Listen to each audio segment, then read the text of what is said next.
Watch closely to the woman in the beige coat walking down the hallway.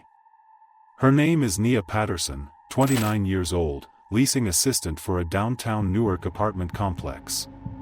The security camera above the elevator captures her returning from work at 8:47 p.m.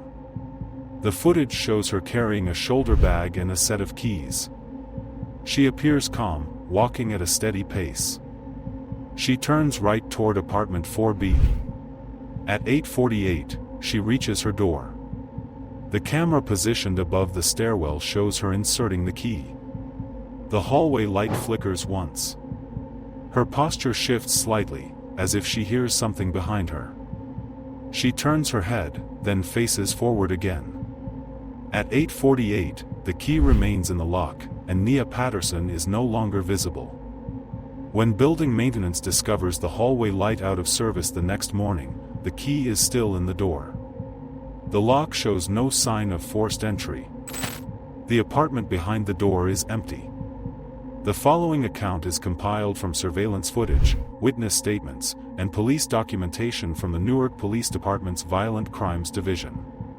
Nia Patterson was employed by Eastview Properties, a management company operating several residential buildings in Essex County. She had been with the company for 4 years, promoted to leasing assistant the previous winter. Her work involved showing vacant units, processing tenant applications, and handling maintenance requests. She lived alone in apartment 4B of the Jefferson Tower complex at 138 Claremont Avenue. Rent was automatically deducted from her payroll account. Family records show she was originally from Irvington, New Jersey, with one brother living in Philadelphia. Her mother, Diane Patterson, last spoke to her 2 nights before the disappearance. The call lasted 6 minutes and contained no mention of unusual events. Colleagues described her as punctual, quiet, and organized. They confirmed she left the office at approximately 7:15 p.m. on the evening in question. Security footage from the Eastview office shows her exiting alone with a beige tote bag and coffee thermos. The final outgoing email from her account, timestamped 7:19 p.m., confirmed a client viewing scheduled for the next morning. Traffic cameras recorded her vehicle, a gray 2015 Nissan Altima, traveling north on Broad Street at 7:36 p.m. The vehicle stopped for fuel at 7:42. Security footage from the gas station confirmed the transaction. She was seen alone. At 8:05 p.m., Jefferson Tower's gate camera captured her license plate entering the parking lot. She parked in space 12B, her assigned spot. The lobby camera recorded her entering at 8:06. She greeted the front desk clerk and collected her mail. In the elevator, 2 other tenants were present, a man from 5C and a woman from 3A.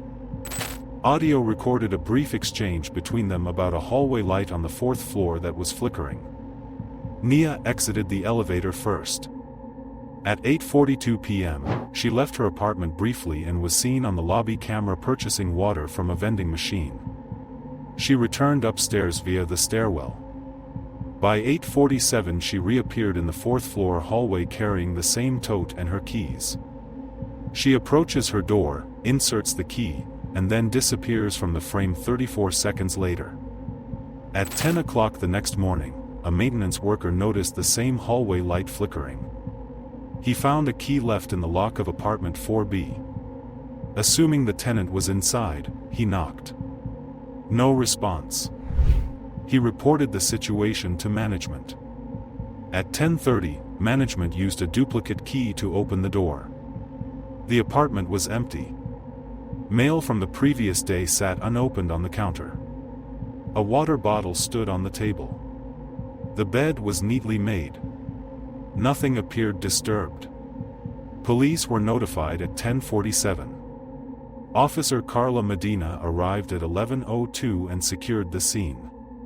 She confirmed the key belonged to the tenant and matched a duplicate set kept in the leasing office. At 11:30, the incident was classified as a missing person case. Inside, the apartment was orderly. A handbag sat on a chair near the dining table.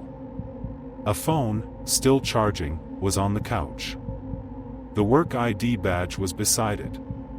The wallet was in the bag, containing cash and credit cards. A laptop was open on the coffee table, still logged into the company account. The last activity was recorded at 6:54 p.m. Fingerprints lifted from the apartment matched Nia Patterson's. No unidentified prints or DNA were detected on the door or interior surfaces. The balcony door and all windows were locked from the inside. No indication of struggle was found. The established sequence of events is as follows.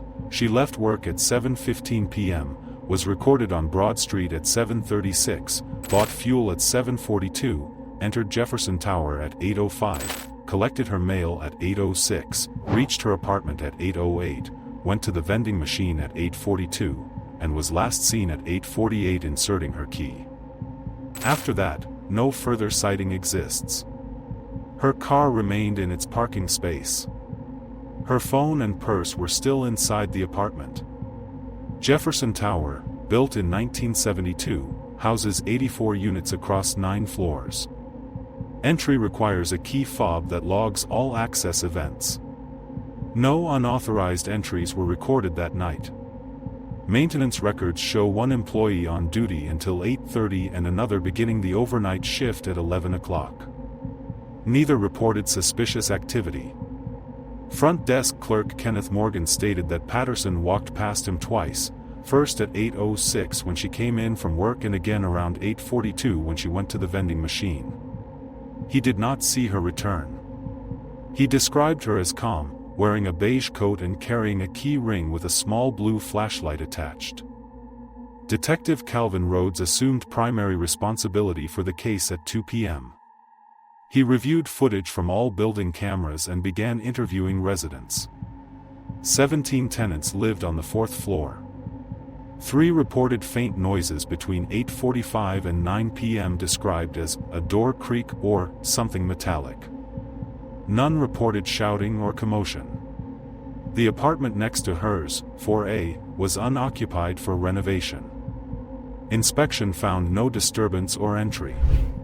The stairwell adjacent to the hallway opened into a maintenance corridor leading to the rear alley. The door was unlocked, equipped only with a mechanical push bar, and had no surveillance camera. The alley itself led to a fenced dumpster area secured with a padlock, which was found locked when officers arrived.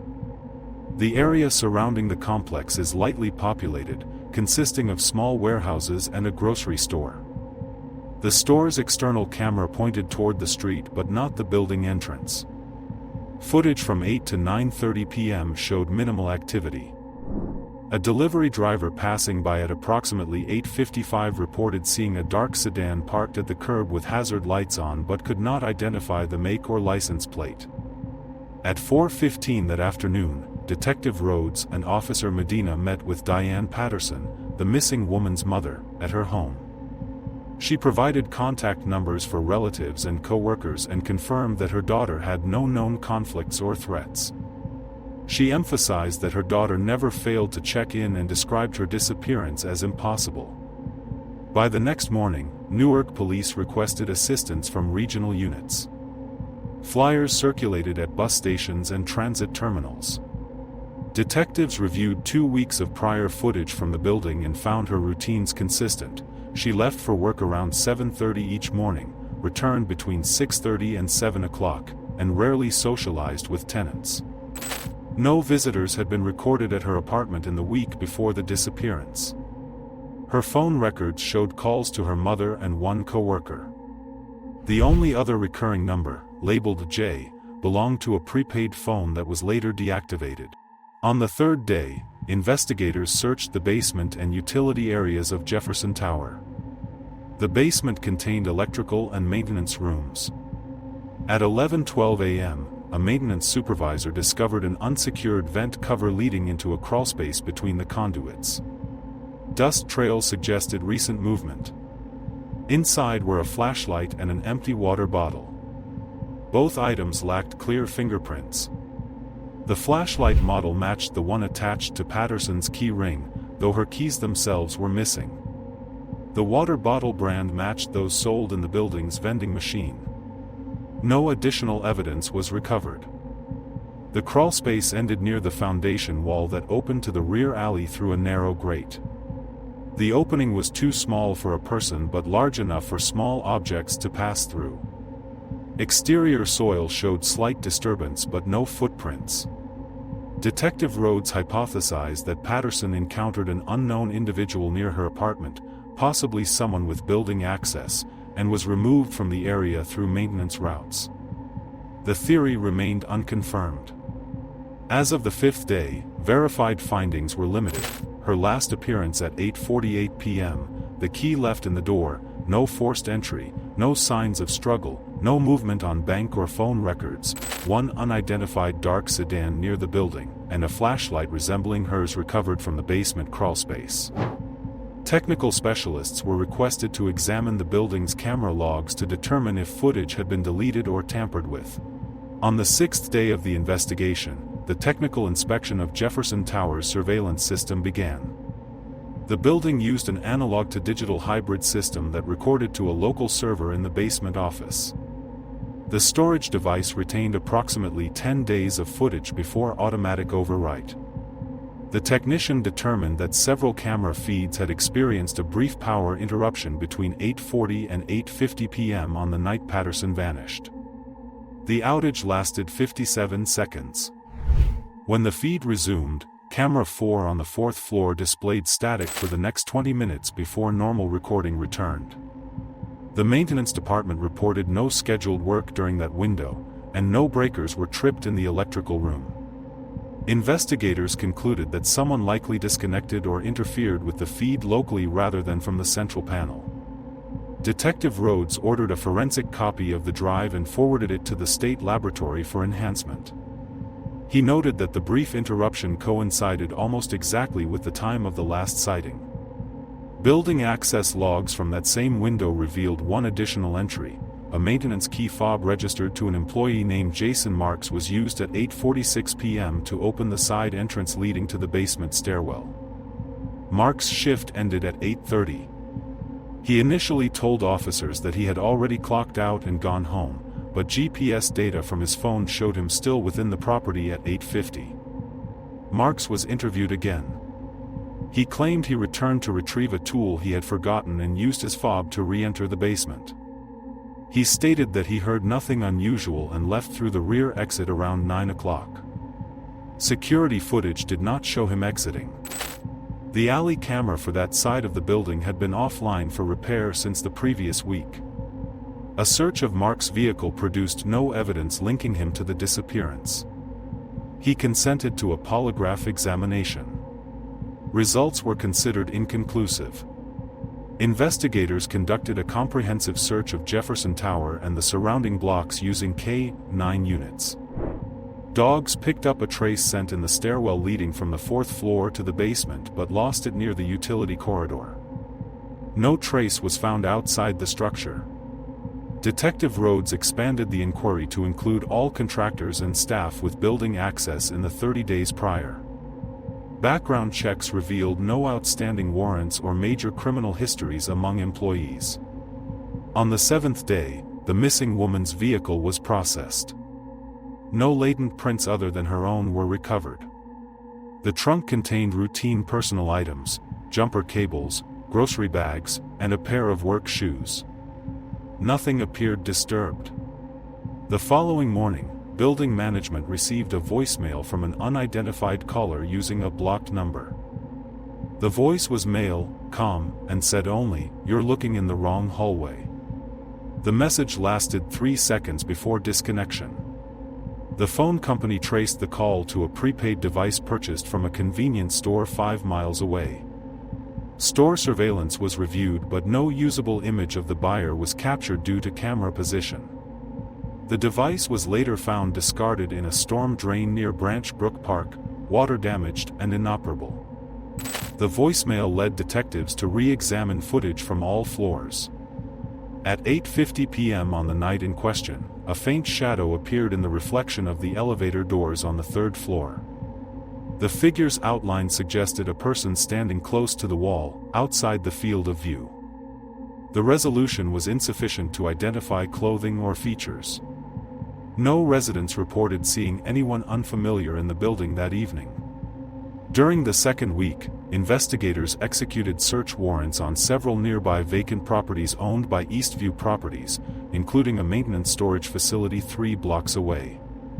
Inside one of the units, officers discovered several sets of building master keys hanging from labeled hooks. One tag was missing: Jefferson Tower, Master A. The records indicated that this key had been signed out 6 months earlier by a supervisor who had since left the company.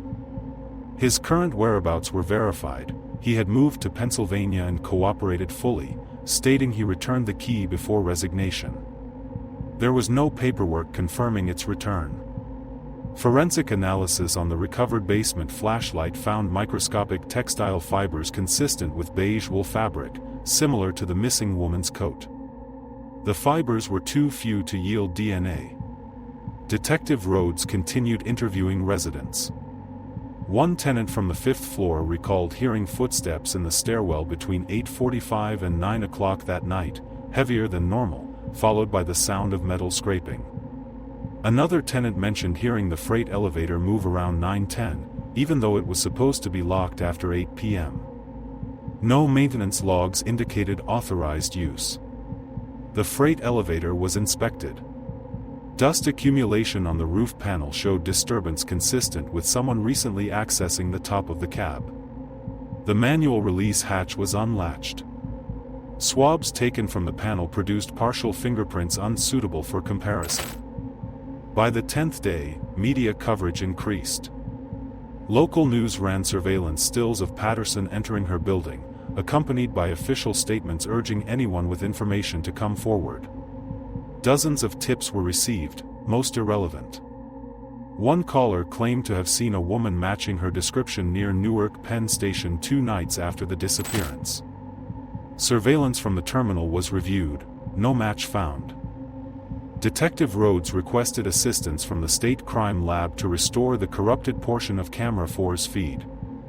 After several days of analysis, technicians recovered 12 frames from the damaged data sequence. The images showed the hallway seconds before the outage. In the last clear frame, Nia Patterson stands at her door with the key inserted. Behind her, near the junction with the stairwell, a second shadow partially overlaps the wall. The outline suggests a person of larger build wearing dark clothing. The subsequent frames are unreadable. Investigators could not determine whether the shadow was an artifact of lighting or an actual presence. Rhodes compiled the findings into a chronological report for the prosecutor's office. With no body, no physical evidence of struggle, and no confirmed suspect, the case remained classified as a missing person under suspicious circumstances. On the 15th day, maintenance staff discovered a piece of blue plastic lodged behind a vent cover on the 4th floor. It was identified as part of a keychain flashlight casing, fractured and missing its lens. It matched the brand of the item found in the basement crawlspace. The damage suggested it had been broken by pressure rather than heat or cutting. Testing found trace residue of lubricant used for mechanical door locks on the fragment. Investigators considered the possibility that the object had been caught in the door hinge when it closed. Detective Rhodes ordered the removal of the hallway door frame for analysis. Beneath the inner molding, technicians found a narrow cavity between the drywall and the concrete column large enough to conceal small objects. Inside was a single earring back. Family later confirmed the design matched a pair owned by the missing woman. The discovery indicated that at some point she had been in direct contact with the doorway beyond simply inserting her key. Whether she dropped the earring while entering or during an altercation could not be determined. In the 3rd week, the basement server containing the original camera data was found to have been accessed remotely through an unsecured maintenance terminal 2 days after the disappearance. The IP trace led to a public Wi-Fi hotspot at a laundromat less than 1 mile away. No cameras at the location retained footage from that date. The intrusion log did not indicate deletion of files but confirmed that the system was viewed. The individual responsible remains unidentified. By the end of the month, active leads had diminished. The missing person bulletin remained posted statewide. The key left in the door, the broken flashlight, the earring back, and the incomplete camera footage formed the only tangible evidence. Detective Rhodes submitted his final summary noting that no definitive suspect could be established. He wrote that the evidence suggested the involvement of someone familiar with the building's maintenance systems and access points, but there was insufficient proof to charge any individual. On the 42nd day, Jefferson Tower replaced all hallway lighting and upgraded its camera network. The new footage shows residents continuing their routines. The door to apartment 4B has since been leased to a new tenant. The key that was left in the lock remains in police custody, tagged under case number 22-0419. It bears no fingerprints. Nia Patterson has not been located. The investigation remains open. When the footage from that night is reviewed today, the hallway appears quiet, the light steady, the scene uneventful. The last verified image shows a woman inserting her key into the door of her own apartment. The next frame is empty.